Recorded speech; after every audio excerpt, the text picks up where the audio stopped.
Yes, Rick. Well, that was all right in the end, wasn't it? Yeah. Some sketchy moments, first 15, 20 minutes. We were poor, very poor. The goal was coming, and it did. Yeah. And then you must admit at that point you're worried. Well, I was. I'm thinking, the mentality of this side. Absolutely. You're never quite sure, can we bounce back from setbacks like that? Yeah. But we managed to with a little help along the way from two key errors. From Newcastle in terms of the keeper should have saved Martial's shot, and then their centre half passed it to Greenwood, and then he did the rest. But we had to make our own luck and make them make mistakes, and we did all right after that, didn't we? Did very well after that. Like you say, there was a couple of errors. I haven't seen it yet on screen, but Martial really got a lot of power in that. It reminded me of Rashford's goal here against Spurs. I think maybe he deserved his little bit of luck, like Rashford did against Spurs, because he hit it really hard. It was really low by the post. Should have done better, the keeper. I'm talking about the Spurs one, because I've seen that a few times since. Situation, but tonight, I'd like to see that again a couple of times to see if the keeper should have done better. I saw it, but you'll see it. I guarantee you would say he should have done better. And then Greenwood goes and, in quick succession, yes, the ball was given to him, but you know what you're getting with Mason Greenwood. I know you spoke in the last game. I think you're not sure he's ready yet. He needs to keep, and at that time, to be fair, he wasn't really in the game. No. But I felt that wasn't entirely his fault. I felt like a lot of our play came down the left. The onus was on Luke Shaw to try and keep going, getting forward. Yeah. Not a lot was coming from the right-hand side, but every time he touches it, Rick, come on, he does look dangerous. Greenwood. Yeah. I won't say every time he touches it, but he played well today, but his confidence grew after he scored. Yeah, absolutely. And also, I think, again, I'm not seeing it on screen, it looks to me like it took a big deflection as well. Yeah, it did take a deflection. But still, he gets power behind it, it's accurate, you deserve a little bit of luck rather than, if you're going to miss the target or you're not going to get any power, you don't deserve any luck. So, he got a little bit of luck, but he deserved it. And going forward, the midfield, Fred, McTominay off at half-time. I think the way the game went probably made that decision easier for Solskjaer. He's on a yellow card.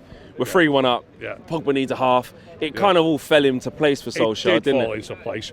I've got to be honest. When I saw the lineup, I felt sorry for Dan James. I don't think Dan James has not been pulling up any trees, but neither of the team. And he works hard on that wing normally, and I think he deserves. Was that a game for him? Has he been showing against the teams? Because no one's saying Daniel James doesn't deserve to be playing any football for us, but I think the argument that's out there is James' attributes better suited to teams that are tired, to a team that has been playing low block for 60, 70 minutes. Then you bring imagine you brought Daniel James on today, he would have caused some serious damage. Mason Greenwood with the acuteness when there's not quite as much space in behind. That's the argument. Would you say to that? That's a fair argument. I mean, obviously James is better when there is a little bit of space behind. You can put a ball in behind, but I just think he's got enough to offer that he's worth playing against any team, whichever way it is. I think at the pace that he's got, and he's got a good touch, and he's a team man. He knows when to pass it and when to hold it, or when to take somebody on, when to cross it. I think he's got the right idea. Not that Greenwood hasn't. Yeah. But Greenwood's only 18. 8 goals this year, Rick. Fantastic. Yeah. His goal scoring is unbelievable. Like we've got Burnley away at weekend. I'd like to see Dan James play again. I really would. Would you? I was going to ask you that. I appreciate Greenwood might be able to bang a goal in, but I think whoever's playing at left back for Burnley would rather play against Greenwood than play against Dan James. Okay. I think Dan James can give anybody a torrid time. Greenwood's a clever footballer. He'll get away from him and he finds good passes. Some of his passing tonight was fantastic. You can only play 11 though, can't you? Your boy Martial. He's fantastic. I mean, that's the second goal he scored where he just sat when he was running through, there wasn't a doubt in my mind that he was going to score. The only thing I got wrong was that he didn't slot it either side and he did go for the dink. Yeah, it surprised me. I was devastated he took him off. Yeah. I understand he's keeping him ready for Burnley. I'm sure he was thinking, I'm on an hat-trick here, you know what I mean? I would have loved him to have got a hat-trick. But, he's got his 2 goals. Like you say, a little bit of luck with the first one. Beautifully taken, his second one. So, yeah, well played. Wan-Bissaka got an assist today. Unusual. Great cross. Exactly, great cross. I mean, I know you've questioned that element to his game, and so have I, to be fair. I mean, as good as... I think it's important to question all aspects of someone's game. He's fantastic going backward. No one ever gets past. Rubber stamp, done, still delivered. But we always look at going forward. And to be fair, some of the times this season he's put some great balls in and there's not been anyone in the end of it. Other times he's just put bad balls in. Today he put a couple of good ones in and Rashford got in the end of it. Yeah, it was a great ball in and it was a great header. Yeah, brilliant. When you see the replay of that, you'll see it's an unusual for Marcus Rashford goal, to score yeah. an header. That's what I said, yeah. I'm pretty sure he hasn't scored a header here in any competition since Arsenal at home, and his league debut. That's a long time. That's a good shout. That's a good shout, 'cause I can't remember one. So, but that was a great header today. It was a great ball in.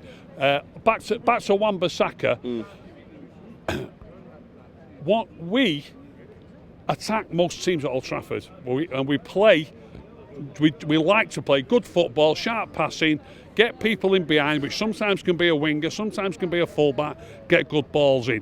That side of the game, I don't think Alan Wan-Bissaka's good enough. He could improve, but I don't think he's good enough at that game. There'll be loads of people saying the man's talking rubbish. I know that. Do women get a say? Yeah, you can have a word. What kind of question is that? Of course they do. Of course they do. It's 2020, I nearly. just wondered, you know, women do speak also. Absolutely. I'm going to get my friend who's quite strong about her football You views. grab her and tell her to be here in 2 minutes, and she can have her say. I'll be finished in Yes. 60 seconds. Will you? Yeah. Okay. You've said Good. a lot already. I have, yeah. Good luck. And your friend's about to say even more. Carry on. So, I think Ashley Young's a better crosser of the ball. I think he's a better passer of the ball. I think his first touch is better.